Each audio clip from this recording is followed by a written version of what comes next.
नमस्कार, आप सभी का आज सत्संग में स्वागत है। सत्संग एक अवसर है जब हम एक दूसरे के साथ जुड़ सकते हैं और आध्यात्मिक विषयों पर बात करते हैं। तो यदि किसी का कोई प्रश्न है तो वो साझा कर सकते हैं, अनम्यूट करके बोल सकते हैं या लिख करके भेज सकते हैं। कुछ प्रश्न आए हैं, वहीं से आज शुरुआत करेंगे। यदि मैं नहीं होता तो फिर संकल्प की बात कैसे होती है? या मृत्यु के समय क्या संकल्प रखना चाहिए?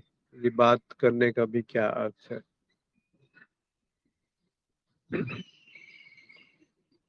संकल्प को थोड़ा समझें, क्योंकि इसमें मौलिक प्रश्न में बात वही पूछी जा रही है कि संकल्प क्यों करना चाहिए। और जब हम कह रहे हैं कि मृत्यु के बाद या मृत्यु के समय जो संकल्प है उसका महत्व क्या है, तो संकल्प का अर्थ होता है सम्यक कल्पना, और कल्पना में समय आ जाता है।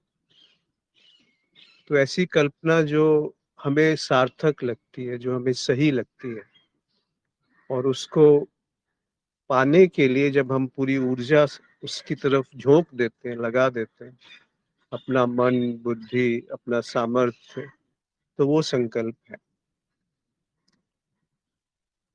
तो अब संकल्प मेरा होना उसमें बहुत आवश्यक है। मैं हूं तभी तो संकल्प होगा, विचार है तभी संकल्प होगा, समय है तभी संकल्प है, उद्देश्य है तभी संकल्प संभव है, कहीं पहुंचना है तब संकल्प की आवश्यकता होती है।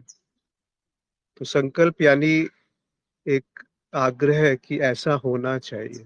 विपरीत परिस्थितियों में भी उस लक्ष्य को नहीं छोड़ना, उसकी तरफ दृष्टि बनाए रखना संकल्प। तो बचपन से हम यही सीखते आए हैं कि संकल्प के बिना कुछ भी संभव नहीं है। जब तक संकल्प नहीं होगा तो जीवन में हम हासिल क्या करेंगे। पर जब अध्यात्म की बात आती है, अभी आगे वो आत्म साक्षात्कार पे प्रश्न है कई सारे। जब आत्म साक्षात्कार की बात आती है, यानी कि जब स्वयं को जानने पहचानने की जब बात होती है, तो वहां संकल्प की क्या उपयोगिता है? क्या वहां पे हम संकल्प लेकर के पहुंच सकते हैं? क्योंकि अगर संकल्प लेते हैं तो मैं दृढ़ होता है और दृढ़ हो जाता है जैसे जैसे संकल्प दृढ़ होता है। क्योंकि मैं यानी मैं जो भी है वो एक विचार है, वो अपने को अलग बना करके संकल्प को अलग रखता है और उस संकल्प की तरफ गति करना चाहता है, या संकल्प में जो उद्देश्य है उसकी तरफ गति करना चाहता है। तो आप देख रहे हैं ये किस तरीके से हमें बनाए रखने में सहायक है। और जब हम आत्मान्वेषण की बात करेंगे या स्वयं को जानने की बात करेंगे, तो वहां पाएंगे कि शायद संकल्प की वहां कोई आवश्यकता नहीं है, बल्कि ऐसा भी कहा जा सकता है कि वहां संकल्प का गिरना और उस प्रकाश का पाया जाना, जिस प्रकाश में संकल्प लेने वाला और संकल्प का जो आधार है, जो धरातल है, ये सब एक साथ देखा जा रहा है। अन्यथा वो तस्वीर आधी है, वो चित्र आधा है। क्योंकि मैंने ये मान लिया कि मैं हूं और मैं संकल्प के द्वारा अपने गति कर सकता हूँ, वहां जा सकता हूँ जहां मुझे पहुंचना है। तो ये थोड़ा सा भेद है। कुछ मार्ग ऐसे हैं जो संकल्प को बहुत महत्व देते हैं। अब आते हैं आपके प्रश्न में कि मृत्यु के समय संकल्प रखना ऐसा क्यों कहा जाता है? तो आपने सही कहा कि यदि मैं नहीं है तो संकल्प भी एक तरीके से समाप्त होने लगते हैं, गिरने लगते हैं। ऐसा नहीं है कि संकल्प नहीं आएंगे, जो आवश्यक है उसके लिए जो जरूरत है, उसके लिए जो करना है वो होगा। पर उसकी कोई कोई बहुत बड़ा आयोजन नहीं होगा, उसका कोई बहुत बड़ी पूर्व निर्धारित योजना नहीं बनाई जाएगी। वो एक सहज गति में जीवन जैसा है वैसा बहेगा। आप देखिए ना, मनुष्य ही बहुत आगे की योजना बनाते हैं, बहुत दूर का लक्ष्य हम निर्धारित कर लेते हैं। उसी कारण तो आसपास इतना विभीषिका है, इतना युद्ध है, इतना भय है, इतनी हिंसा है, क्योंकि मैं जो है अपने लक्ष्य को हासिल करने के लिए कुछ भी करने को तैयार है। चाहे किसी का गला काटना है, वो भी आज के जीवन में, आज के वातावरण में देखा जा सकता है। नहीं भी काटे आप भौतिक रूप से किसी का गला, तो अंदर से तो बहुत हिंसा प्रकट हो जाती है, क्योंकि मुझे भी वहीं पहुंचना है जहाँ 10 लोग और पहुंचना चाहते हैं। तो ये जो कंपटीशन है, जो प्रतिस्पर्धा है, ये हमारी जान ले लेती है। ईर्ष्या जो है, ये हमें जान ले लेती है, यानी हमारे जीवन को समाप्त कर देती है। उसमें जो रस है उसको समाप्त कर देती है। हमें लगता है कि किसी ऊंचे ओहदे पे पहुंच करके शायद कुछ रस मिलेगा, शायद कुछ आनंद की अनुभूति होगी, पर ऐसा पाया तो नहीं जाता। तो मौलिक बात है कि मैं क्या है, जब उसको हम जान पाएंगे तो संकल्प की निरर्थकता, उसकी उसकी बेकार, उसका उसका कुछ भी उसमें सत्य नहीं है, ये बात समझ में आने लगेगी। जबकि ज्यादातर ये कहा गया है, देखा गया है, समझा गया है, सुना गया है कि संकल्प के बिना जीवन समाप्त हो जाएगा। ऐसा नहीं है। जीवन में संकल्प आता है और विसर्जित हो जाता है, जैसे बाकी की चीजें। एक फूल खिलता है और बिखर जाता है।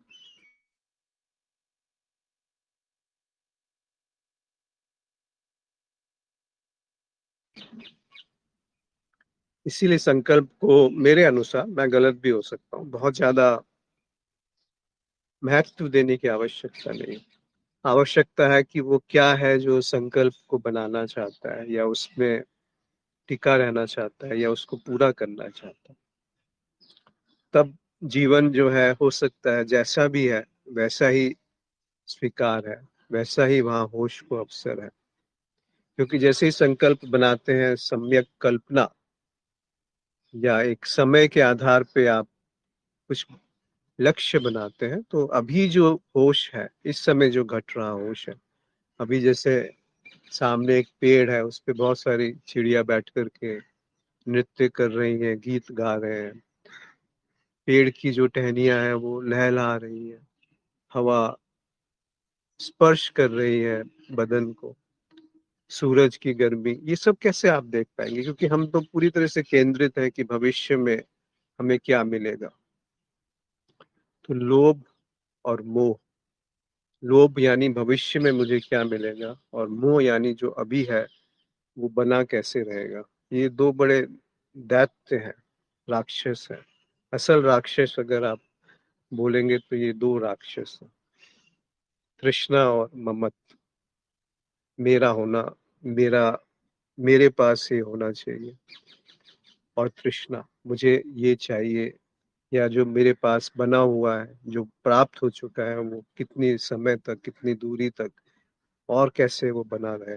योग क्षेम, सब उसी तरफ संकेत करते हैं। इसके साथ ही भय और स्वार्थ आ जाता है, निंदा और स्तुति आ जाती है, अच्छा और बुरा आ जाता है, क्रोध और ईर्ष्या आ जाती है। क्यों? क्योंकि जो इसमें बाधा है संकल्प में, उसको हटना पड़ेगा, उसको मिटना पड़ेगा।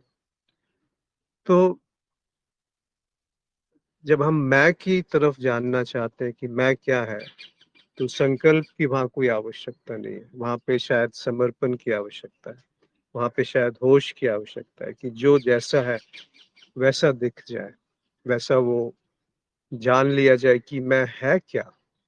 उसमें विचार की क्या आवश्यकता है। थोड़ा बहुत सहायक विचार हो सकता है कि आप एक तरह से उसको क्रिस्टलाइज कर रहे हैं कि मैं क्या है। थोड़ी बहुत बुद्धि की आवश्यकता है, पर थोड़ी बहुत जल्दी आप पाएंगे कि बुद्धि वहां पर एक अवरोध है।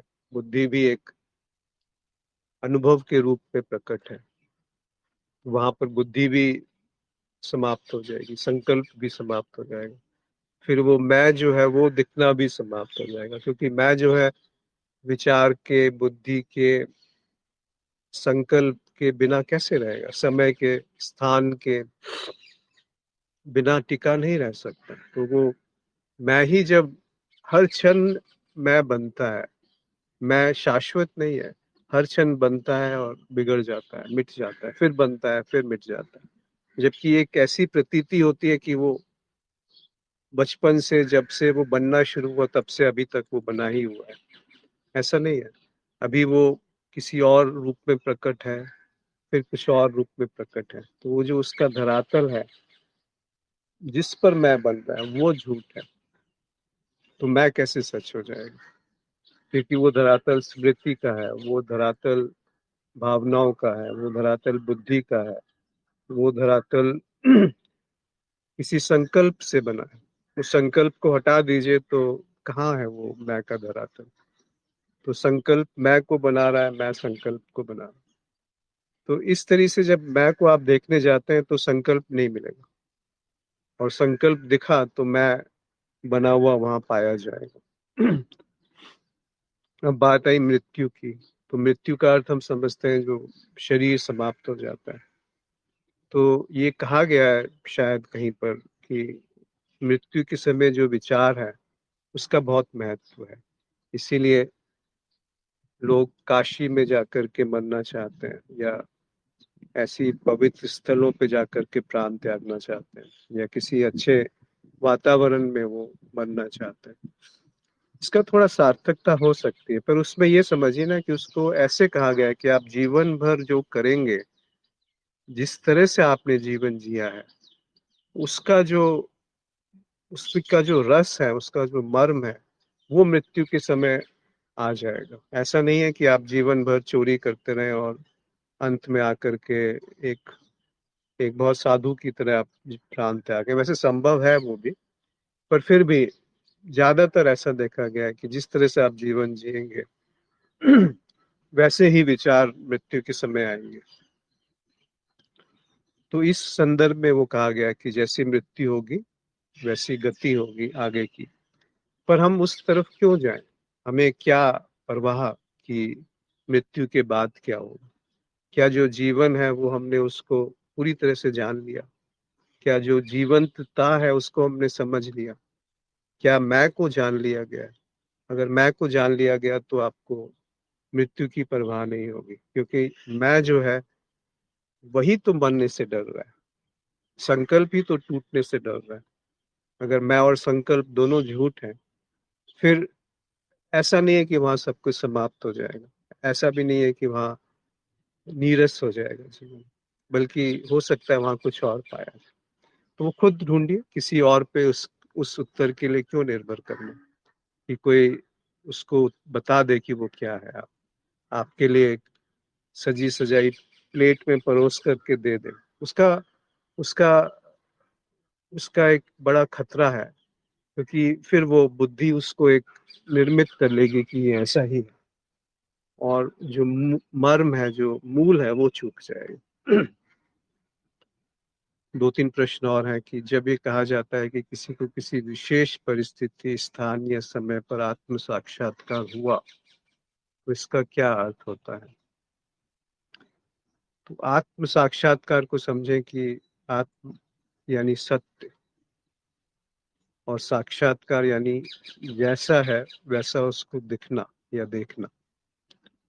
ये एक उसका शाब्दिक अर्थ है। पर आत्म साक्षात्कार या संबोधि या एनलाइटनमेंट, इसको लेकर के बहुत सारी धारणाएं प्रचलित हैं। जैसे कि जीवन और मृत्यु से मुक्त हो जाना, सारे कर्मों का नाश हो जाना, एक ऐसा प्रकाश जीवन में पाया जाना जिसके बाद दुख नहीं है जीवन में, ऐसा कुछ जान लेना जिससे कि आप सबको उसके बारे में बता सकते हैं। एक ऐसी ऑरा, एक ऐसी ऊर्जा जो निश्चल है, जो पवित्र है। एक ऐसा जीवन जो अपने चारों तरफ केवल आनंद ही आनंद को जानता हो। इस तरीके की बहुत सारी धारणाएं प्रचलित हैं आत्म साक्षात्कार को लेकर। तो आप पूछना चाह रहे हैं कि किसी परिस्थिति, स्थान या समय पर आत्म साक्षात्कार होना, इसका क्या अर्थ है? इसका कोई अर्थ नहीं है वास्तव में। क्योंकि आत्म साक्षात्कार किसी परिस्थिति, समय या स्थान का गुलाम नहीं हो सकता। सत्य को कैसे आप किसी स्थान, समय या परिस्थिति में बांधेंगे? कैसे बांध सकते हैं? कौन है जो बांधेगा? इसीलिए आत्म साक्षात्कार समयातीत है, कालातीत है, देशातीत है और घटनाओं से परे है। पर इसको भी अगर हम एक कल्पना में बना लेंगे कि आत्म साक्षात्कार कालातीत है, तो फिर वो आत्म साक्षात्कार के एक कल्पना हो गई, एक उसका धारणा हो गई, एक उसका एक इमेजिनेशन हो गया वो कि ये ऐसा कुछ होता है जो किसी पुरुष, बुद्ध पुरुष को हुआ था। हम नहीं जानते कि बुद्ध पुरुष के जीवन में ऐसा क्या हुआ था, क्या वो अचानक घटने वाली घटना थी या धीरे धीरे घटने वाली घटना थी या कुछ विशेष था या बिल्कुल ही अविशेष था, सामान्य सी कुछ बात थी, नहीं जान सकते। तो पिछले सदी में शायद ये बहुत ज्यादा इसको महत्व मिला, पिछले 100 साल में, 150 सालों में, जब आत्म साक्षात्कार को बहुत ज्यादा महत्व दिया गया। तो इसको अगर एक तरीके से देखा जाए, स्वयं को जानना और ऐसा जानना कि जिसमें कुछ मिलावट ना हो, वो आत्म साक्षात्कार। अब वो जानना इतना ज्यादा पवित्र है, स्वच्छ है कि जानने वाला वहां पे समाप्त हो जाता है। तभी तो पूरी तरह से जाना गया उसको, जैसा है वैसा जाना गया। अन्यथा मैं बना हूँ, चाहे वो साक्षी के रूप में मैं बना हूँ, और जो अनुभव हो रहा है आत्म साक्षात्कार के रूप में, वो भी बना हुआ है। तो एक उसको विशिष्ट बात, एक विशेष दर्जा उसको दे दिया गया कि ये आत्म साक्षात्कार जो किसी मेधा से, किसी प्रयत्न से, किसी तप से, किसी आदर्श से, किसी सहयोग से, किसी कृपा से कभी पाया जाएगा भविष्य में, तो वहां चूक हो जाएगी। इसीलिए स्वयं इसको जांचिए कि वो क्या है जहां पर जांचने वाला कोई नहीं। तो क्या वो समय का गुलाम है, क्या वो स्थान का गुलाम है, या क्या वो किसी संकल्प का गुलाम है, या किसी परिस्थिति का गुलाम है, या वो जो गुलामी है उसका विसर्जन है? जब तक ये सब है तो गुलामी है। इसका अर्थ ये भी नहीं है कि ये सब समाप्त हो जाएंगे, ये सब रहेंगे, पर साथ ही ये भी दिखेगा कि सत्य किस तरीके से नृत्य कर रहा है इन सब में, किस तरीके से वो प्रवाहित है, व्याप्त है, बिना छुए और बिना लिप्त हुए। अब इसको शायद कुछ ना ही कहा जाए इस बारे में तो ज्यादा अच्छा। जब किसी को आत्म साक्षात्कार होता है तो क्या होता है? कहा नहीं जा सकता, इसमें जिसको हुआ है वो पाएगा। जी।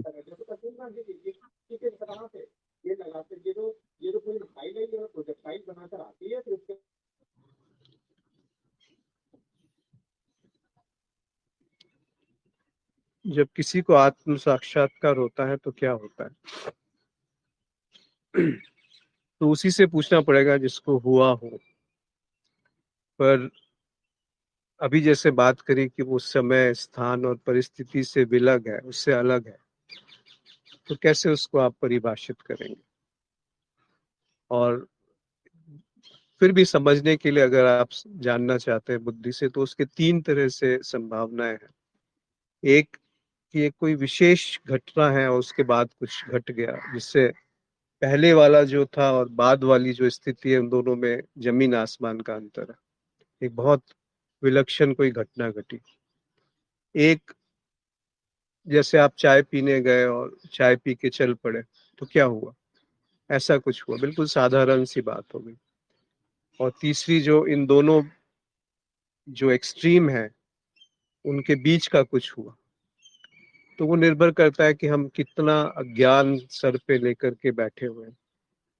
और अगर बहुत ज़्यादा दुःख है, तो वो थोड़ा विशेष घटना होगी, और अगर दुःख और अज्ञान धीरे-धीरे समाप्त हुआ है, तो वो बिल्कुल साधारण सी बात हो जाएगी, या इनके बीच में कुछ होगा। पर इसको मौलिक रूप से समझिए कि जिसको वो नहीं हुआ, अब हमें इस भाषा में बात करनी पड़ेगी। जिसको ये नहीं हुआ, वो नहीं जान सकता कि वो क्या है। जिसने गुड़ का स्वाद नहीं चखा, वो नहीं कह सकता कि मीठा क्या होता है। जिसने मीठा जीवन भर नहीं खाया, बेशक वो अनेकों किताबें पढ़ ले, और जिसने इसका स्वाद चखा वो गूंगा है, बोल नहीं सकता कि ये क्या है, लिख नहीं सकता, उसको कोई भाषा नहीं पता, तो वो कैसे अभिव्यक्त करेगा। तो वो बात ऐसी है ही नहीं जिसे शब्दों में बयान किया जाए। पर वो विशिष्ट बात है ऐसा भी नहीं है, वो सामान्य है ये भी नहीं, क्योंकि वहां मैं का अंत है, जो आत्म है उसका अंत है। आत्म का साक्षात्कार यानी आत्म का समाप्त हो जाना।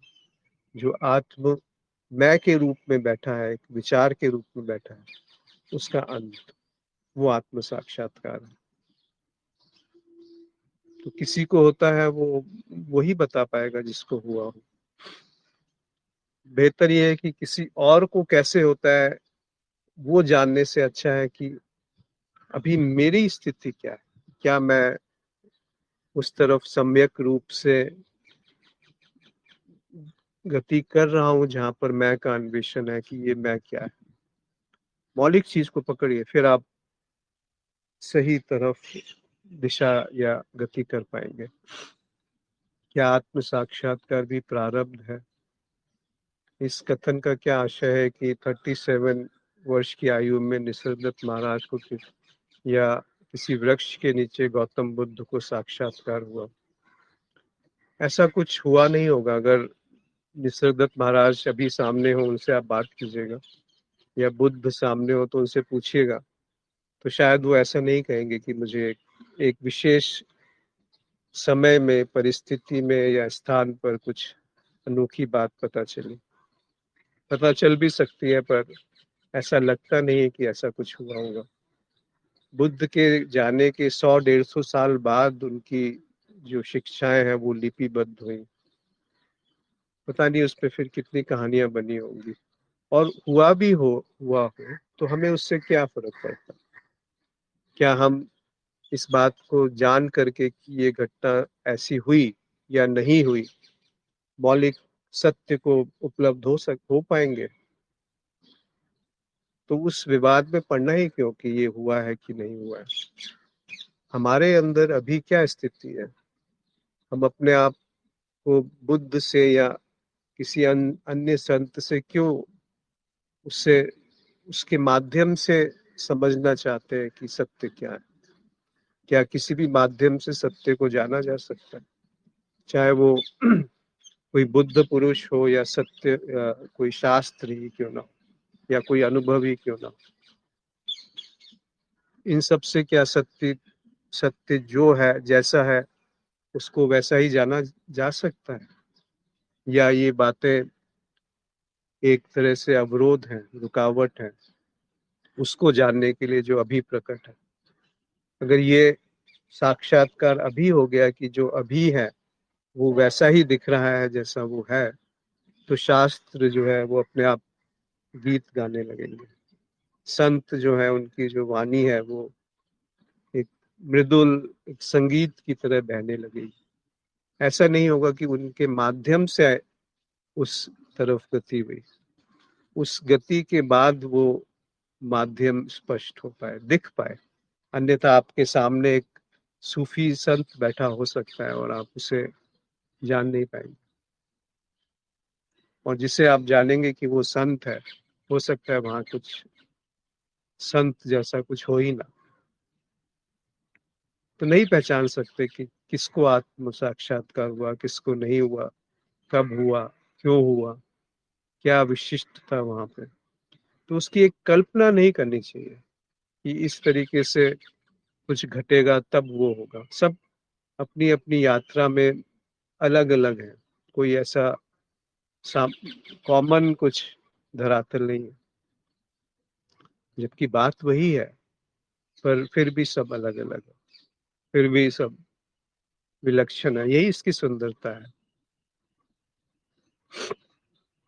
जब किसी को आत्म साक्षात्कार हो जाता है, तो दूसरों को उसका कैसे पता चलता है? उसको खुद ही नहीं पता चलता तो दूसरों को कैसे पता चलेगा? जिसको ये पता चलता है, कोई सूफियों के यहाँ बड़ी सुंदर कहावत है कि कोई सूफी नहीं है। जो कहता है कि मैं सूफी हूँ, वो सूफी है ही नहीं, और जो सूफी है वो खुद ही नहीं जानता कि वो सूफी है।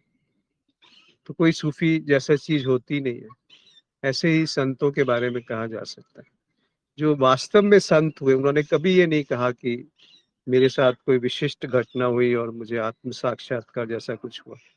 अगर किसी ने कहा, तो वो किसी परिप्रेक्ष्य में कहा होगा, किसी संदर्भ में कहा होगा, या कुछ अपनी बात रखने के लिए कहा होगा। हम तो एक छोटी-सी बात पकड़ कर के उसको इतना बड़ा चढ़ा देते हैं, क्योंकि मन वैसे ही काम करता है, बुद्धि वैसे ही काम करती है, और कुछ तरीका बुद्धि को आता नहीं है।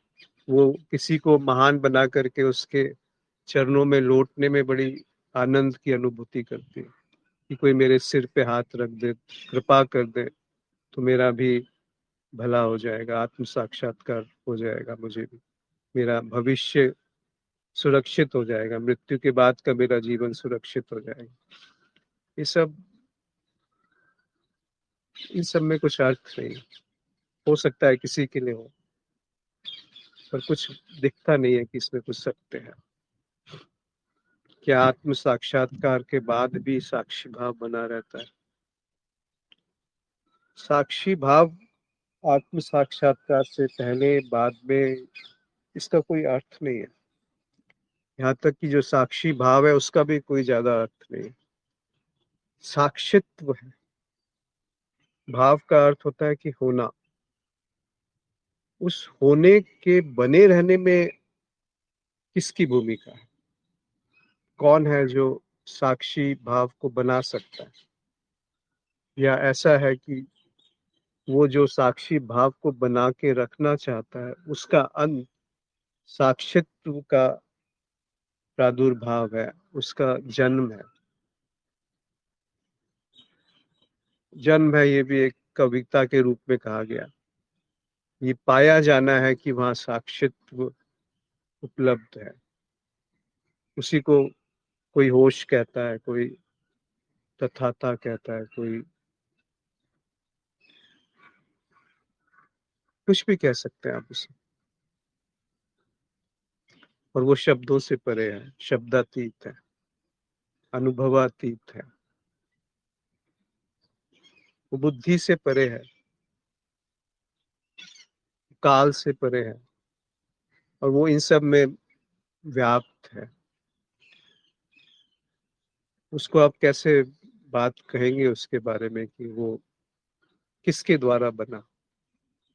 वहां पे वो बुद्धि का जो एक सीधी रेखा में जो काम करती है ना, कि ये कारण है, ये प्रभाव है, ऐसा हुआ, इस कारण से ये हुआ, तो कुछ ऐसा मैंने किया जिसकी वजह से मैं साक्षी भाव को प्राप्त हुआ या उसको अवसर दिया।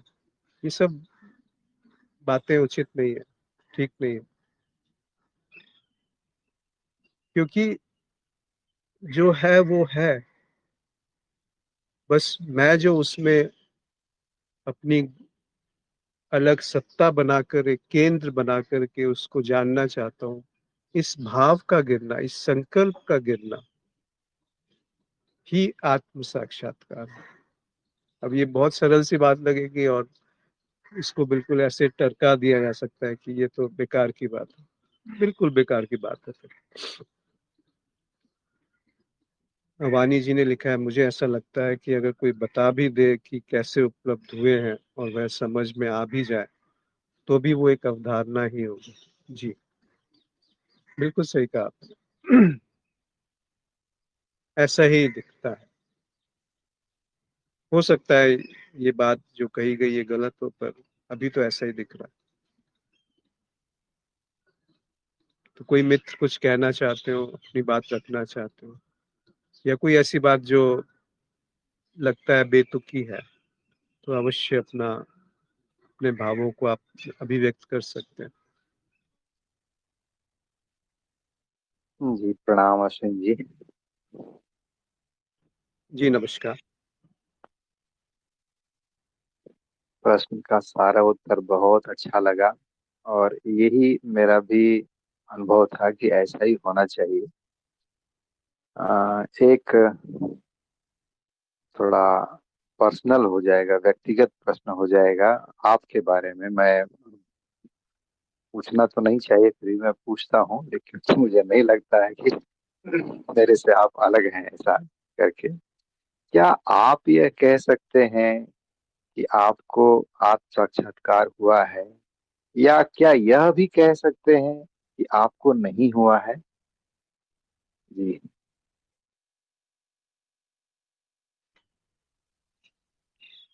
मुझे नहीं पता, क्योंकि ऐसा कुछ हुआ नहीं है। कुछ विशेष घटना तो कभी नहीं हुई। कुछ कुछ घटनाएं हुई हैं, पर ऐसा कुछ विशिष्ट है उसमें। अब मैं पीछे देखा जाता है तो कुछ पाया नहीं जाता कि कुछ विशिष्ट है उसमें। बस इतना दिखता है कि अगर अभी किसी भी क्षण, किसी भी समय वहीं पर डुबकी लगा ली जाए कि जो जैसा है उसमें कुछ बदलाव की आवश्यकता नहीं है, तो कुछ अनोखा वहां पाया जाता है। अब इसको आप जो कहना चाहें वो अपने शब्दों में परिभाषित कर सकते हैं, पर कुछ कहा नहीं जा सकता। बिल्कुल सामान्य सी बात है, अगर कुछ है, और नहीं है तब भी सामान्य सी बात है। तो मुझे नहीं पता आपके प्रश्न का उत्तर, क्योंकि मुझे ये नहीं पता कि आत्म साक्षात्कार क्या होता है। मैं जो है वो उसका विसर्जन आत्म साक्षात्कार का आविर्भाव है, उसका प्रकट होना। तो मुझे कैसे पता चलेगा कि वो क्या है? इस बात की मर्म को समझिए कि ये केवल कहने वाली बात नहीं है। बात ये पप्पू है कि मैं क्या है उस उठ जा तरफ। बेटा। जी। मैं क्या है उसको क्या आप बिल्कुल नग्न रूप से देख सकते हैं।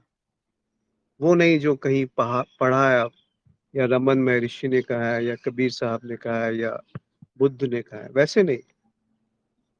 अभी अभी क्या है, अभी जैसे हम बात कर रहे हैं, तो यहाँ पर मैं का होना यानी क्या? जब आप ये भी कहते हैं कि आप मुझसे भिन्न नहीं है, इस वाक्य का क्या अर्थ है? इस बात को पकड़िए। ये भी एक मैं के सूक्ष्म रूप से आया है। तो कोई भी परिभाषा आत्म साक्षात्कार की यानी सत्य की, सत्य से विलग कर देगी, उससे दूर कर देगी। ये बात अगर समझ में आ गई तो शायद बात रखेगी। जी। जी अश्विन जी, बहुत बहुत धन्यवाद। जी प्रणाम। नमस्कार। और कोई कुछ कहना चाहते हैं? अनुपमा जी, आपका माइक अनम्यूट है, कुछ कहना चाह रही हैं?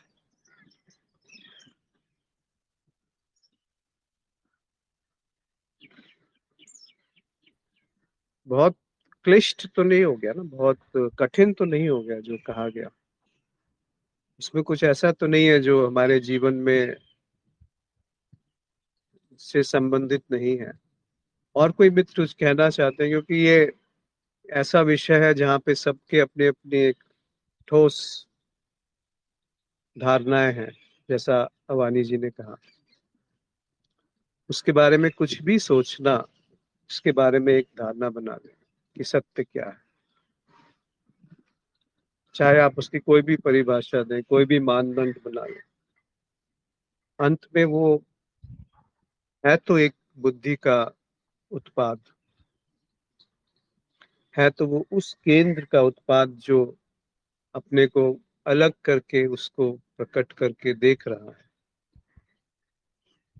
कोई और कुछ कहना चाहते हैं, या अपने को अभिव्यक्त करना चाहते प्रणाम अश्विन जी। हैं? जी नमस्कार। ये आत्म साक्षात्कार को सर अस्तित्व का स्वीकार भाव बोल सकते हैं क्या? जी जी, वो एक ही बात है। स्वीकार बोल लीजिए या जी समर्पण बोल लीजिए या जागरण बोल लीजिए, पर ऐसा स्वीकार, ऐसा समर्पण, ऐसा जागरण जहाँ पे कोई कुछ चुनने वाला नहीं है, जहाँ कोई कुछ बदलने वाला नहीं। ये मत समझिए कि अगर कुछ चुना नहीं गया, कुछ बदला नहीं गया तो जीवन निरर्थक हो जाएगा। अगर संकल्प विहीनता है तो जीवन दिशाहीन हो जाएगा। ये केवल थ्योरी में ऐसा दिखेगा, पर जब आप इसको वाकई जीवन में उतरने का अवसर देंगे तो जीवन किस दिशा में बहेगा, किस संगीत में नृत्य करेगा, वो आप नहीं जान पाएंगे अभी, जब तक उसे अवसर नहीं दिया जाएगा। तो आप सही कह रहे हैं, ऐसा चुनाव रहित जागरण, चुनाव रहित समर्पण, चुनाव रहित स्वीकार, जहाँ कोई चुनने वाला नहीं है, तो जो बच गया, जो रह गया, वो आत्म साक्षात्कार, वो सत्य है। उसकी कोई धारणा सत्य नहीं है, उसका कोई विचार सत्य नहीं है, उसमें कोई स्थिति सत्य नहीं है, उसमें कोई समय सत्य नहीं है, उसमें कुछ परिस्थिति सत्य नहीं है, कोई स्थान सत्य नहीं है, कोई घटना सत्य नहीं है। उसमें जो होना है वो सत्य नहीं, पर वहां पे जो है, जिस तरीके से भी वो है, चाहे वो कितनी भी मेधा हो, कितना भी पराक्रम हो, कितनी भी शुद्धता है, वो सब बेमानी है। वहां पे उनका कोई अर्थ नहीं, क्योंकि वो जो केंद्र है, जिससे इन सबको महत्व दिया जाता है, जिनसे इन सब की सृष्टि होती है, वो केंद्र वहां पर अलग नहीं है। वो केंद्र पूरी तरह से सब जगह व्याप्त है, ऐसा कुछ है। जी जी धन्यवाद सर। जी धन्यवाद। जी, नमस्ते अश्विन जी। नमस्कार। अश्विन जी, जैसे हम लोग बात कर रहे हैं अभी आत्म साक्षात्कार, कभी कभी ऐसा लगता है कि जैसे इसको भी एक गोल की तरह से, पर्सनल गोल की तरह से हम लोग देख रहे हैं कंसेप्चुअली, कि आज कुछ ऐसा है जो नहीं है और आगे इन फ्यूचर जो है वो मुझे मिल जाने वाला है, जिसका मुझे पता नहीं। वो सुना हुआ है कि कुछ ऐसा हो जाएगा या वैसा हो जाएगा, जैसे क्वेश्चंस हैं कि वहाँ पे क्या होने वाला है, मतलब उसकी भी कल्पना बना के रखी हुई है। तो ये चीज़ जब समझ आ रही है कि ऐसा कुछ नहीं है कि आज नहीं है और कल होगा या एक आने वाले टाइम में होगा, तो वहाँ पे भी हमने एक टाइम को लाके खड़ा कर दिया, और ये है इनडायरेक्टली कहीं ना कहीं ये चीज़, चाहे बगाहे ये वाली चीज़ दिखती है कि इसको हम ट्रुथ को या आत्म साक्षात्कार को एक दूर देखते हैं कि अरे कुछ ऐसा कुछ होगा या कुछ करेंगे और कुछ आगे मिल जाएगा, ऐसा करके मुझे लगता है। और फिर जब ये वाली चीज भी मतलब दिख रही है, तो फिर मतलब एक रिस्पॉन्सिबिलिटी वर्ड कहाँ से आ जाता है फिर, क्या?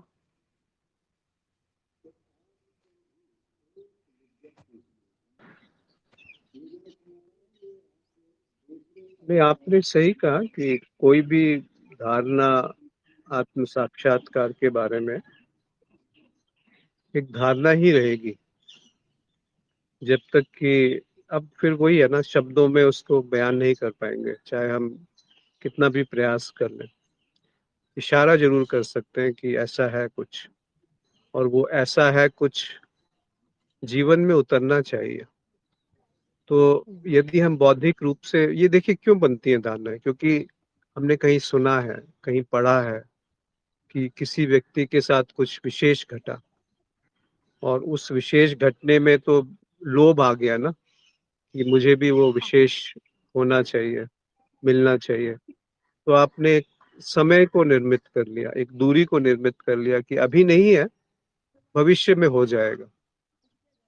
तो ही वहीं से पहला कदम ही गलत हो गया, नीरू जी। तो जी जी जी जी, वहीं पे क्योंकि अगर वहां पे टाइम आ गया, मतलब वहां जी पे जी आप जो कहते हैं जिसको हम व्हाट इज बोले या जो भी है, आप वहां से शिफ्ट हो गए कुछ और पाने का, मतलब today I am here, I am not satisfied with what is, और मुझे कुछ और पाना है।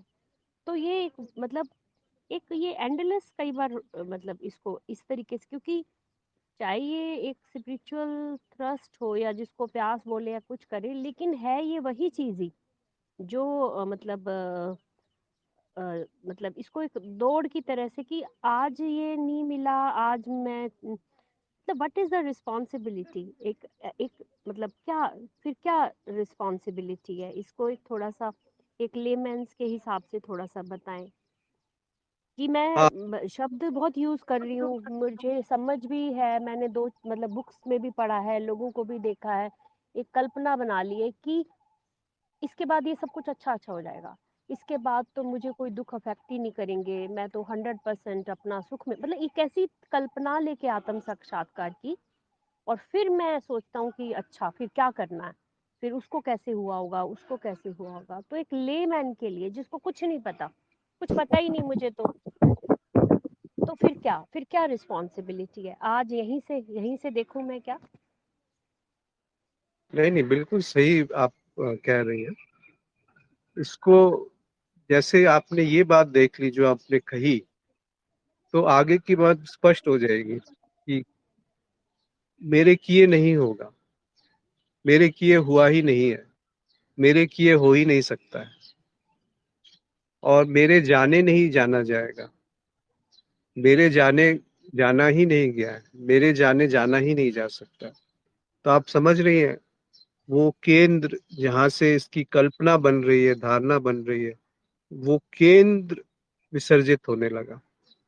आपने कहा समय और जिम्मेदारी, तो समय पे पहले आते हैं। समय कब बनता है, जो आपने कहा वैसी बात सही है कि अभी जो है वो पर्याप्त नहीं है, वो पूर्ण नहीं है। आगे कुछ है जिसकी कल्पना ही तो आगे करी जा सकती, नहीं तो आप आगे की बात ही नहीं कह सकते कि आगे कुछ है। तो एक कल्पना निर्मित हुई जिसको संकल्प कहा गया। कल्प यानी कल्पना यानी समय, और उसमें हमारा विश्वास यानी संकल्प। तो वो आगे एक हमें भविष्य में ले गया कि वहां पर कुछ है जो सत्य है। या किसी और व्यक्ति को आपने देखा जो एक बड़े बड़े माधुर्य, बिल्कुल एक अलग ऑरा दिख रही है आपको, उसके चारों तरफ ऊर्जा दिख रही है, और आपने सोचा यही तो बात है, यही तो अंतिम सत्य है। तो फिर एक समय निर्मित हो गया कि जो मेरी अभी की स्थिति है और वो जो व्यक्ति दिख रहा है उसकी जो स्थिति है, इन दोनों में भेद है, इन दोनों में कुछ तो भी फर्क है, इसलिए मुझे यहाँ से वहां पहुंचना है। फिर एक समय, संकल्प, लक्ष्य, स्थान, उद्देश्य, दूरी, ये सब निर्मित हो गया। तो वो बात वहीं पे झूठ हो गई। इसीलिए संघ का महत्व है, पर किसका संग, उस व्यक्तित्व का कोई महत्व नहीं है। उस व्यक्तित्व की महत्वहीनता ही उस संघ का महानता वहां अभिव्यक्त है, जो वास्तव में उपस्थिति है, जो वास्तव में समर्पण है, जो वास्तव में स्वीकार है, जो वास्तव में प्रेम है। प्रेम न चिन्हों कोई, नीरू जी, उसका कोई चिन्ह नहीं है। अब आप जिम्मेदारी की बात करती हैं, तो जिम्मेदारी लेने वाला कौन है? उसका ही तो विसर्जन है। उस विसर्जन के साथ ही पूर्ण जिम्मेदारी अभिव्यक्त है। जैसे अभी हम लोग बहुत विचलित हैं क्योंकि भारत और पाकिस्तान में युद्ध हो रहा है, पर 2 साल से यूक्रेन और रशिया में युद्ध हो रहा है, तो वो हमारे लिए एक मसालेदार खबर है, उससे ज्यादा कुछ नहीं है। बेशक थोड़ी देर कभी विचलित होंगे, दुखी होंगे, पर जब हमारे घर के सामने कुछ बम फूटे तो बिल्कुल अलग बात है। अब जिम्मेदारी यानी क्या? जिम्मेदारी यानी जो सत्य है उसको जीवन में अवसर देना। उससे ज्यादा जिम्मेदारी कुछ हो नहीं सकती, उससे बड़ी जिम्मेदारी कुछ नहीं हो सकती। क्यों? क्योंकि ये जो हिंसा बाहर दिखती है, ये हिंसा बाहर कहाँ है, कैसे हो सकती है? अगर एक व्यक्ति भी सुधर गया, मौलिक रूप से सुधर गया, तो क्या वो जो घटना है, वो जो उस व्याप्त का होना है, क्या वो पूरी मनुष्य चेतना में नहीं फैल जाएगा? ये जिम्मेदारी है कि मैं अपने आप को देखूं कि ये मैं है क्या, ये मैं है भी या ऐसे ही कोई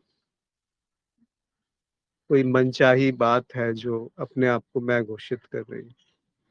क्या ये सतत है, शाश्वत है, या ये हर क्षण बनती है और हर क्षण मिट जाती है? ये शाश्वत नहीं है, क्षण क्षण हर पल ये बन रही है मैं नाम की घटना, और हर पल विसर्जित हो रही है। इसको देखते ही आपकी जिम्मेदारी समाप्त हो गई। क्यों? क्योंकि मैं समाप्त हो गया जो जिम्मेदारी लेकर के कुछ बदलाव करना चाहता है, और इस जिम्मेदारी से जो बदलाव आएगा वो विलक्षण होगा। पर इस बात को मानिए मत, इस बात जी को आपने जो कहा वो बिल्कुल सही कहा, उस बात को बस अवसर दे दीजिए थोड़ा सा जीवन में कि ये मैं कहाँ है, क्या ये अभी है, अभी है तो कल कहाँ था, कल कहाँ होगा, क्या समय के अभाव में मैं बन सकता है, क्या बिना जिम्मेदारी लिए मैं टिक सकता है? ये जिम्मेदारी लेना ही तो मैं का बनना है। जी उस संकल्प को घुमा के कह दिया गया जिम्मेदारी, अन्यथा जिम्मेदारी यानी क्या? कि मैं बदलाव कर सकता हूँ इस प्रकृति में। कितना बड़ा झूठ है, देख सकते हैं आप इस बात को। मैं अपने जीवन में ही कुछ बदलाव नहीं कर सकता क्योंकि मैं ही नहीं है, जी क्या बदलाव करेगा वो? ये परेशानी क्या होती है, हम इसको या तो बेकार समझ करके टरका देते हैं, या इसको सत्य मान लेते हैं कि हाँ किसी ने कहा है तो ऐसा ही होगा। इन दोनों से ही वो होश जो है वो छिटक जाता है, गिर जाता है, दूर हो जाता है। क्या बात मैं रख पाया नीरू जी? जी जी थैंक यू सो मच। बिल्कुल बिल्कुल, थैंक यू। Thank you. एक दो और कमेंट्स आए नित्य दृष्टि जी का कि जब जीवन सीधा सीधा दिखने लगे, शायद जहां मैं की गति और सीमितता को भी जाना जा रहा है और वहां देखने वाला कोई नहीं है। जी, बहुत सुंदर। शायद यही है मर्म जो नित्य दृष्टि जी ने कहा। प्रवीण ने लिखा है कि इसे रोज के जीवन में कैसे इम्प्लीमेंट करें, कैसे मैं को हर पल देख पाए और फिर उसे सब्लिमेट कर पाए। ये दोनों ही मैं की स्थिति है प्रवीण जी, कि जब आप चाहते हैं उसको, उसकी निरंतरता बनाए रखना, इम्प्लीमेंट करना, यानी उसको आप जीवन में बनाना चाहते हैं, उसकी निरंतरता बनाए रखना चाहते हैं। वहां पहुंचने से पहले ये देखिए ना कि ये होश है क्या, ये सत्य है क्या। अगर वो आप जान पाएंगे तो फिर निरंतरता बनाए रखने में कोई रुचि नहीं रहेगी। अन्यथा अगर उसका एक विचार है तो उसकी निरंतरता बनाए रखने में बहुत रुचि रहेगी, क्योंकि वो निरंतरता बनाए रखने में मेरी क्षमता नहीं है, मेरी योगदान नहीं है, क्योंकि उसकी निरंतरता बनाई नहीं जा सकती, उसकी निरंतरता बनी ही हुई है। ये मैं हूं जो अपने आप को उससे अलग समझ करके उसको पाना चाहता हूं और उसको बनाए रखना चाहता हूं। तभी तो वो प्रश्न महत्व का है कि वो मैं क्या है जो उसकी निरंतरता बनाए रखना चाहता है। वो मैं क्या है जो है भी या वो झूठ है। अगर वो झूठ सिद्ध हो गया तो वो निरंतरता कैसे बनाएगा? ये बहुत बड़ा खतरा है। आपने जो कहा बिल्कुल सही है। जैसे ही उस होश की, उस रस की, उस माधुर्य की जीवन में झलक आती है तो पहली बात ये होती है कि इसको कैसे बना के रखा जाए, और वहीं पे हम चूक जाते हैं, वहीं पे हम गिर जाते हैं, क्योंकि वहां पे हम अच्छा और बुरा इनमें भेद करने लगते हैं कि ये अच्छाई है, ये जो होश है ये अच्छाई है, और ये जो पहले था वो उचित नहीं था। तो ये जो अच्छाई है ये बनी रहे, और वहीं पे आप पाएंगे कि वो अच्छाई जो है वो छिटकने लगी। फिर हमारा उसका एक ख्याल है जो बचा रह गया, एक स्मृति है जो बची रह गई, वो बात नहीं है। या आप कहते हैं सब्लिमेट कैसे करें, यानी उसके पार कैसे निकले, कि हर बार वो मैं दिख जाए और उसके पार जो है वो भी दिख जाए।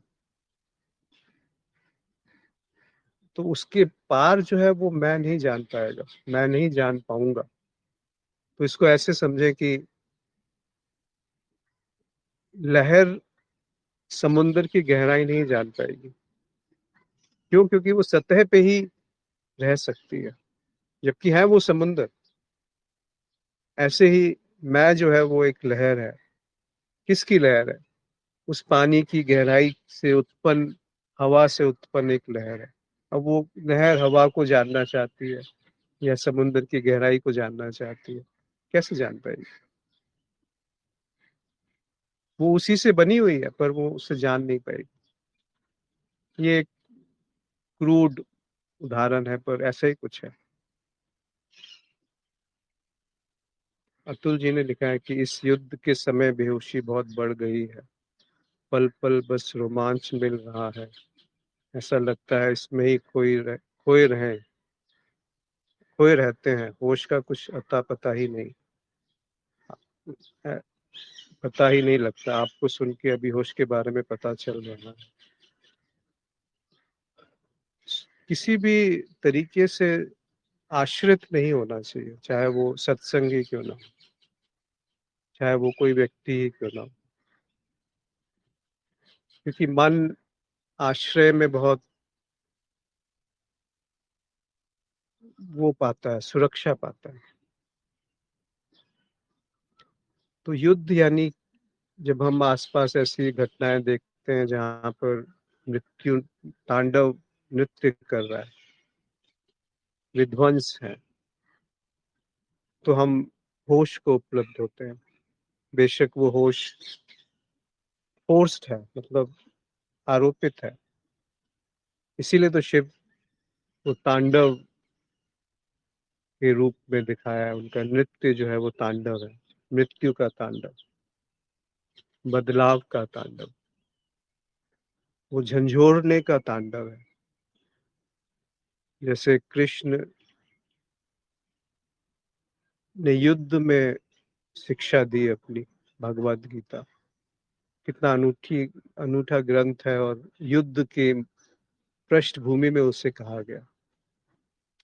तो जब युद्ध की विभीषिका सामने होती है, उसका जो भय, उसका जो तांडव सामने होता है, तो वहीं पर होश को अवसर मिलने का एक बहुत बड़ा कारण भी मौजूद होता है। तो ये नहीं कहा जा रहा कि इस तरह के कारणों से होश प्रकट हो, पर हम इतना ज्यादा सो चुके हैं कि जो सब कुछ सही सही चलता रहे तो हम जान ही नहीं पाते, कोई महत्व ही नहीं देते। नहीं तो ऐसा नहीं है कि मरने का इंतजार करने के बाद, मृत्यु के बाद क्या होगा वो जाना जाए। अभी भी कुछ मृत्यु घट रही है, क्षण क्षण मृत्यु घट रही है। हमारे अंदर हर विचार मर रहा है और नया विचार प्रकट हो रहा है। हर सांस एक मृत्यु का आह्वान है, हर सांस का अंदर जाना जन्म का आह्वान है। सांस जब बाहर निकलती है और अंदर आती है, उसके बीच में मृत्यु है। हर रोज हम सोते हैं तो वो मृत्यु है। हर रोज जब जागते हैं तो वो बोझ सिर पे लेके बैठ जाते हैं। वो कौन है जो जिस चीज को नींद छीन ले, उसको क्या मृत्यु नहीं छीन पाएगी? नींद जैसी एक साधारण घटना जो हम हर रोज महसूस करते हैं, तो जिस चीज को नींद ने छीन लिया, उसको जागृति में अवसर अब महत्व देने का क्या तात्पर्य होगा? बात को देख पा रहे हैं आप? तो जिस चीज को मृत्यु छीन ले, क्या वो सत्य है? क्या वो सत्य हो सकता है?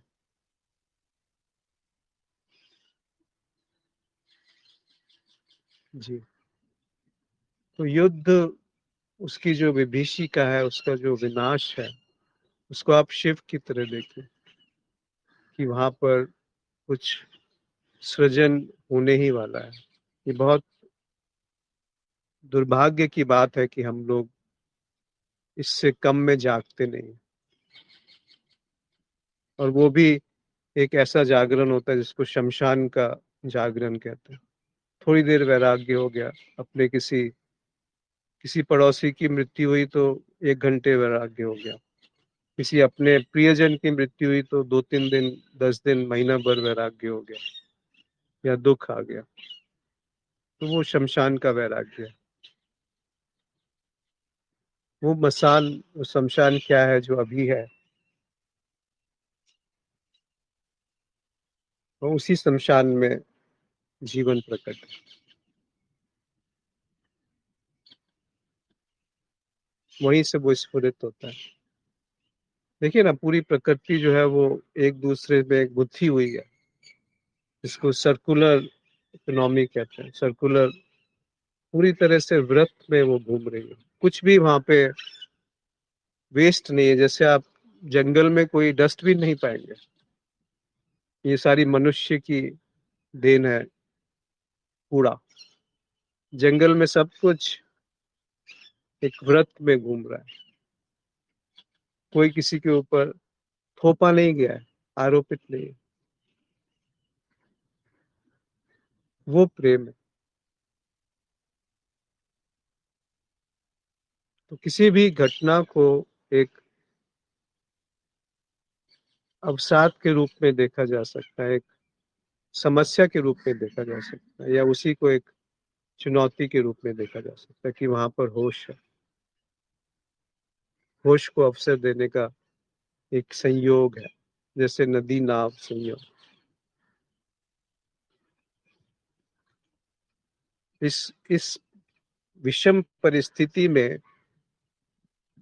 मेरी क्या जिम्मेदारी है, जैसे नीरू जी पूछ रहे हैं।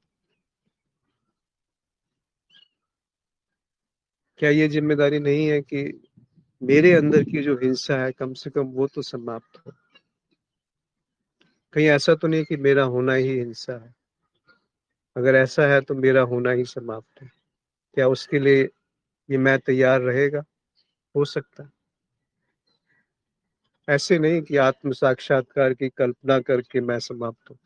मैं समाप्त होऊंगा तो आत्म साक्षात्कार साक्षात्कार की प्राप्ति हो जाएगी। मन ऐसे ही गति करेगा, बुद्धि ऐसे ही गति करेगी, बिना किसी कारण। क्या प्रेम वहां उपज सकता है? या प्रेम जब भी उपजेगा तो बिना कारण ही उपजेगा। ये तो हम है, मैं है, बुद्धि है जो प्रेम को कारण स्वार्थ में या भय में बांध देती है।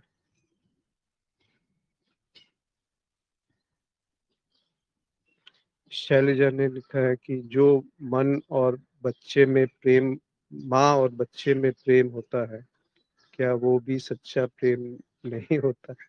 जी, वो प्रकृति है शैलजा जी। दो तरह से आप देखिए इसको, स्त्रायन चित्त और पुरुष चित्त। स्त्रायन चित्त में ममत्व है, वो संभाल के रखना चाहती है। और पुरुष चित्त में तृष्णा है, वो आगे बढ़ना चाहता है, वो नए नए अनुभव पाना चाहता है, वो ज्यादा ख्याति प्राप्त करना चाहता है, आत्म साक्षात्कार के पीछे भागता है। और स्त्री जो है उसको बना के रखना चाहती है, वो गर्भ में उसकी अभिव्यक्ति है।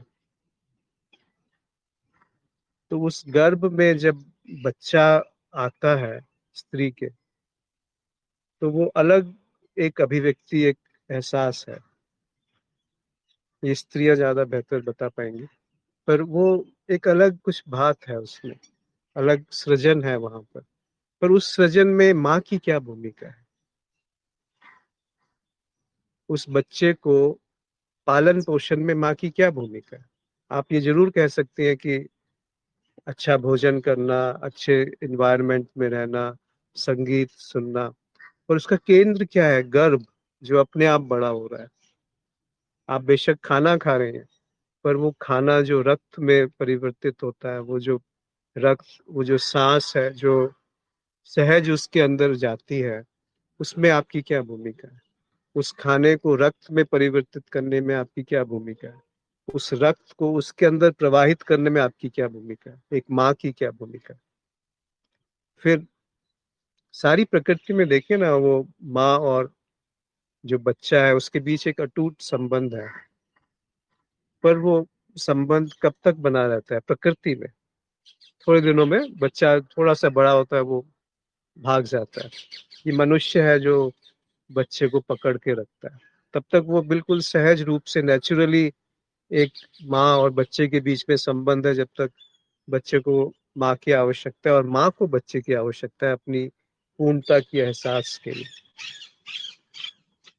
पर जैसे ही वो प्रकृति ने उसको इंडिपेंडेंट कर दिया, उसको अपने पैरों पे खड़ा होना सिखा दिया, ज्यादातर पाया गया है कि वो संबंध विच्छेद हो जाता है वहां पर प्रकृति में।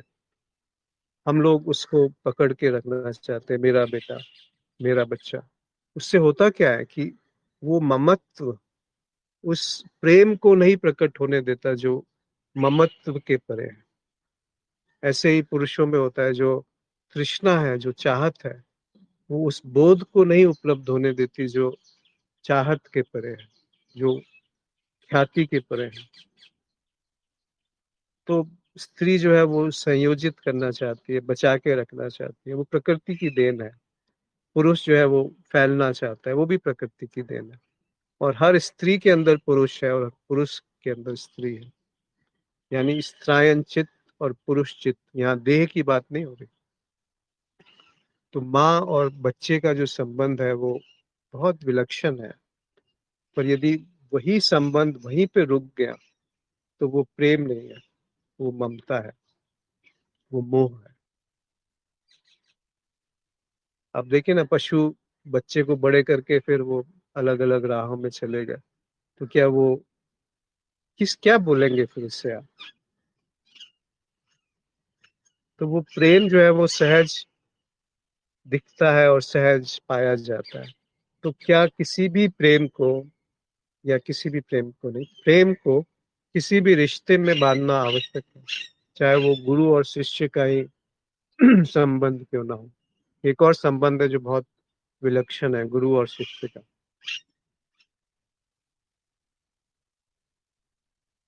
कैसे आप उसे परिभाषित करेंगे?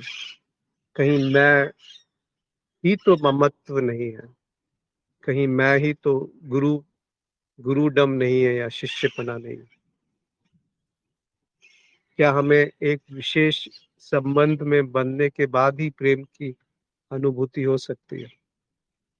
क्या प्रेम इतना ओछा है, सीमित है कि वो किसी घटना पे निर्भर कर सके, या वो घटना एक माध्यम मात्र है उसकी अभिव्यक्ति के लिए? ऐसा नहीं कहा जा रहा कि इस प्रेम में कुछ खोट है, पर इस प्रेम को ही अंतिम मान लेना शायद उतना उचित नहीं है। ये तो उसकी एक अभिव्यक्ति है कि जो निश्चल है, जो अटूट है। पर ये निश्चलता या अटूटता, आप देखिए ना, माँ और बच्चे का भी जो संबंध है वो धीरे धीरे बदल जाता है। जैसे ही पुरुष का विवाह हुआ तो उसका सारा ध्यान अपनी पत्नी पे चला गया और माँ से जो संबंध है वो धीरे धीरे कम होने लगा। ऐसे ही जब एक स्त्री की विवाह होता है तो उसकी पूरी पूरा जो केंद्र है वो परिवार में और पति में चला जाता है, तो उसकी जो माँ से संबंध था वो धीरे धीरे कम होने लगा। तो आप ये प्राकृतिक रूप से पाएंगे कि ऐसे ही जीवन प्रवाहित हो सकता है।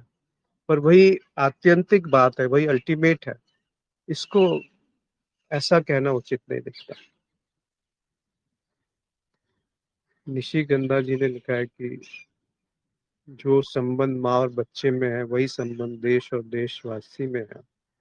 राष्ट्र भी हमारी माँ है, राष्ट्र भक्ति माँ के प्रेम से है, प्रेम जैसी है। ये बात थोड़ा अच्छी नहीं लगेगी, पर राष्ट्र में से विचार हटा दीजिए तो राष्ट्र कहाँ है? किसी भी संबंध में से विचार हटा दीजिए तो वो संबंध कहाँ है? क्या पृथ्वी में कोई राष्ट्र जैसी घटना घटती है? क्या पूरे अस्तित्व में राष्ट्र जैसा कुछ है, पूरी गैलेक्सी में राष्ट्र जैसा कुछ है, एक पशु में राष्ट्र जैसा कुछ है, एक मच्छर के अंदर राष्ट्र जैसा कुछ है, हवा में राष्ट्र जैसा कुछ है, सूरज की रोशनी में राष्ट्र जैसा कुछ है, ये जो पंछी यहाँ गीत गा रहे हैं इसमें कुछ राष्ट्र जैसा है, या वो एक काल्पनिक रेखा है जो हिंदू और मुसलमान एक साथ अंग्रेजों के खिलाफ लड़ रहे थे, आज एक दूसरे को मारने में उतारू हैं। तो कौन से राष्ट्र की बात करेंगे? उस भारतवर्ष की जो अंग्रेजों के खिलाफ लड़ रहा था, या भारत पाकिस्तान की जो आपस में लड़ रहे? अगर भारत की आप इतिहास देखेंगे तो ये इसका जो साम्राज्य है ये बहुत फैलता गया, सिकुड़ता गया, फैलता गया, सिकुड़ता गया। किस राष्ट्र की हम बात कर रहे हैं? उस विचार को हटा दीजिए जो इस केंद्र को पोषित करता है कि राष्ट्र महत्वपूर्ण है। मैं ये नहीं कह रहा कि राष्ट्र व्यवहारिक रूप से उसकी उपयोगिता नहीं है, पर उसकी वजह से विध्वंस कितने हो रहे हैं, जितने भी युद्ध हैं, क्या वो राष्ट्र की वजह से नहीं है? क्या वो मानसिकता वैसी ही नहीं है जैसी मानसिकता एक व्यक्तित्व की होती है कि मैं और मेरा परिवार बहुत महत्वपूर्ण है, मेरा ओहदा, मेरी ख्याति, मेरा आत्म साक्षात्कार बहुत महत्वपूर्ण है? क्या वहां पे अन्वेषण हुआ है?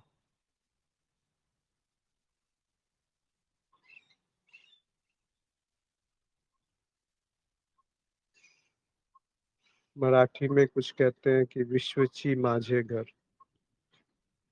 वासुदेव कुटुंबकम। पर ये वासुदेव कुटुंबकम कह कौन रहा है? उसमें भी वासुदेव को हम बड़ा करके बिठा दिए कि सब वासुदेव का कुटुंब है, सारा मेरा परिवार है।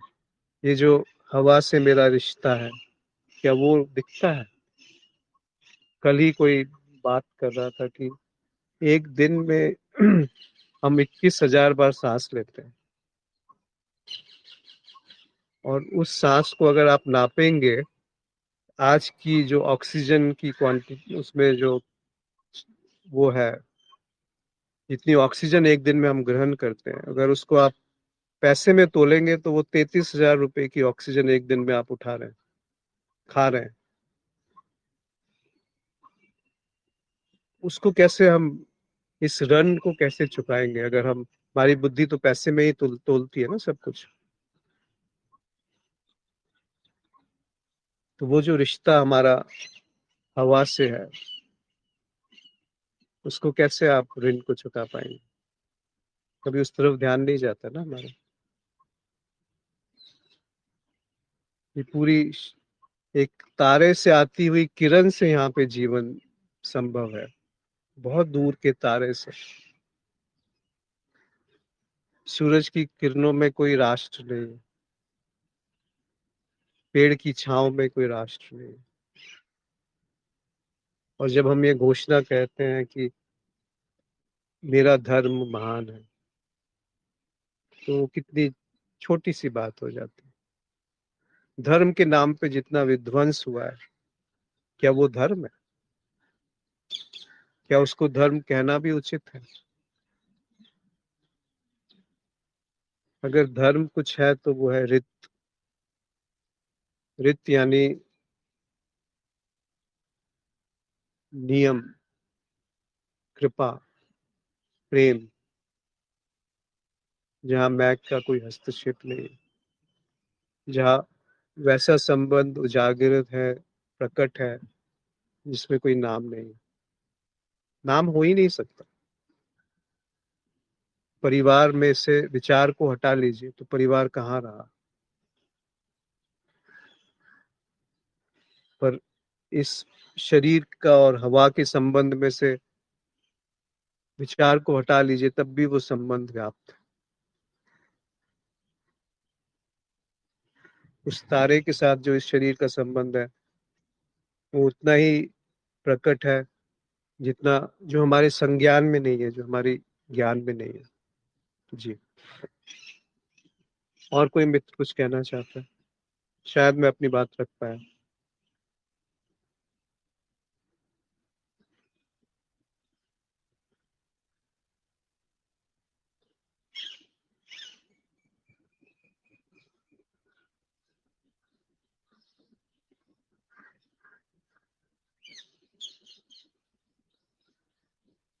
इस पंछी की जो आवाज है आसपास, वो सब जगह व्याप्त है। किस आकाश में ये व्याप्त है?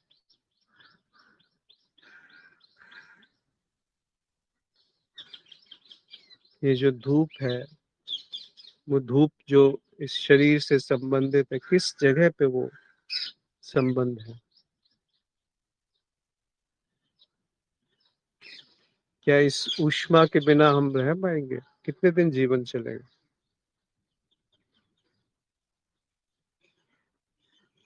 और हम समझते हैं कि मैं बहुत महत्वपूर्ण हूँ।